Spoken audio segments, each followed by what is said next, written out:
Hello, bachcho. Let's read the question. Question here says, what is meant by heredity?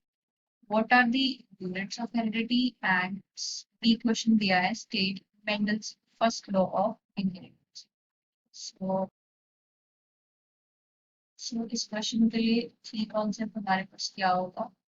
हमें genetics के बारे में पता होना चाहिए. So, जेनेटिक्स बच्चों स्टडी ऑफ इनहेरिटेंस. अब स्टडी ऑफ इनहेरिटेंस से हमारा क्या मतलब है कि एक जनरेशन से दूसरी जनरेशन में क्या क्या सिमिलैरिटी है, क्या क्या डिफरेंस है. मींस आपके और आपके पेरेंट्स के बीच में क्या क्या सिमिलैरिटी है, आपके पेरेंट्स आपके ग्रैंड पेरेंट्स के बीच में क्या क्या सिमिलैरिटी है और क्या क्या डिफरेंसेस है. So, वो सब स्टडीज किसके अंदर करते हैं बच्चों? जेनेटिक्स के अंदर. तो अब यहीं पे हमारे पास टर्म दी गई है हेरिडिटी. सो हेरिडिटी क्या होता है?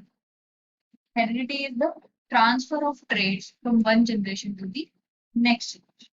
सो ट्रांसफर ऑफ ट्रेड्स या फिर हम क्या बोल सकते हैं, character, from one generation to the next generation. तो उसको हम क्या बोलेंगे बच्चों? Heredity. So units of heredity क्या होगी? अब यूनिट्स ऑफ हेरिडिटी को हम बोलते हैं बच्चों जीन्स. सो जीन्स ही वो यूनिट्स होते हैं मीन्स जो डिसाइड करते हैं. मीन्स आपके अंदर जो है कुछ जीन्स आपके पेरेंट्स से आते हैं, कुछ जीन्स मदर से आते हैं, कुछ फादर से आते हैं, जो कि फिर फाइनली आपका फिनोटाइप बनाने में कंट्रीब्यूशन करते हैं. कुछ कैरेक्टर आपके अपने फादर से मैच होंगे, कुछ अपनी मदर से मैच होंगे. तो वो हेरिडिटी को पास ऑन कौन करती है? जीन्स करती है. तो इसलिए उनको हम क्या बोलते हैं? Units of heredity. दूसरा क्वेश्चन है Mendel's first law of inheritance. Mendel's first law of inheritance. अब मेंडल ने जो है पी प्लांट पे काम किया था और फिर उन्होंने कुछ पॉस्टुलेट्स दिए थे, कुछ लॉज अपने दिए थे, जिनको हम बोलते हैं मेंडल लॉ ऑफ इनहेरिटेंस. तो उनमें सबसे पहला लॉ जो था, उस लॉ का नाम था लॉ ऑफ डोमिनेंस. उन्होंने पहला लॉ दिया था, उसका नाम था law of dominance. So law of dominance क्या कहता है बच्चों? कि किसी भी जीन के दो ऑल्टरनेटिव फॉर्म्स जो होते हैं, एलील्स जो होते हैं, उनमें से एक जो अलील होता है वो दूसरे के इफेक्ट को सप्रेस कर देता है.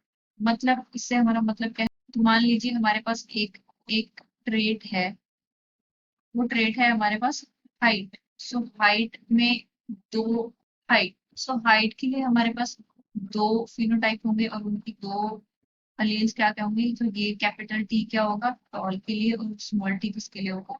डॉर्फ. तो टॉल को हम बोल रहे हैं ये क्या है? डोमिनेंट अलील. और ये क्या है? रिसेसिव अलील. अब डोमिनेंट और रिसेसिव से हमारा क्या मतलब है? कि आप क्यों बोल रहे हैं कि मान लीजिए हमारे पास जीनोटाइप है अगर कैपिटल टी, तो वो तो सारे क्या होंगे? टॉल. और अगर हमारे पास कैपिटल टी और स्मॉल टी है, वो भी क्या होंगे? टॉल. तो इस केस में जो कैपिटल टी है उसने स्मॉल टी को क्या कर दिया है? सप्रेस कर दिया है. मीन्स रिसेसिबिलिटी इफेक्ट को सप्रेस कर दिया है. तो इसीलिए हम इसको बोलते हैं डोमिनेंटली. और यही लॉ ऑफ डोमिनेंस जो है वो बताता है. सपोज स्मॉल टी है तो वो क्या हो जाएगा? डॉर्फ. मीन्स रिसेसिवली तो सिर्फ होमोजाइगस कंडीशन में एक्सप्रेस कर रही है. तो लॉ ऑफ डोमिनेंस क्या बोलता है? In a dissimilar pair of factors only one factor express itself in heterozygous condition and that is called dominant. Means यहाँ पे हम देखेंगे हेटेरोजाइगस कंडीशन में जो है कैपिटल टी अपने आप को एक्सप्रेस करेगा. वही क्या होता है? Law of dominance. हमें क्वेश्चन में बच्चों पूछा गया था हेरिडिटी क्या होता है. हेरिडिटी हमें पता है ट्रांसफर ऑफ ट्रेट्स या characters from one generation to the next generation. Units of heredity क्या होती है? जीन्स को हम यूनिट्स ऑफ हेरिडिटी बोलते हैं. और अब हमें मेंडल का पहला लॉ पूछा था जो कि होता है लॉ ऑफ डोमिनेंस. तो उस केस में क्या होता है कि डिसिमिलर पेयर ऑफ फैक्टर में एक फैक्टर अपने आप को जो है एक्सप्रेस करता है, दूसरा सप्रेस हो जाता है. इसको हम बोलते हैं डोमिनेंटली. तो यही क्या है हमारा लॉ ऑफ डोमिनेंस या Mendel's first law of inheritance. So this was the explanation for the question. I hope you understood it well. Best of luck.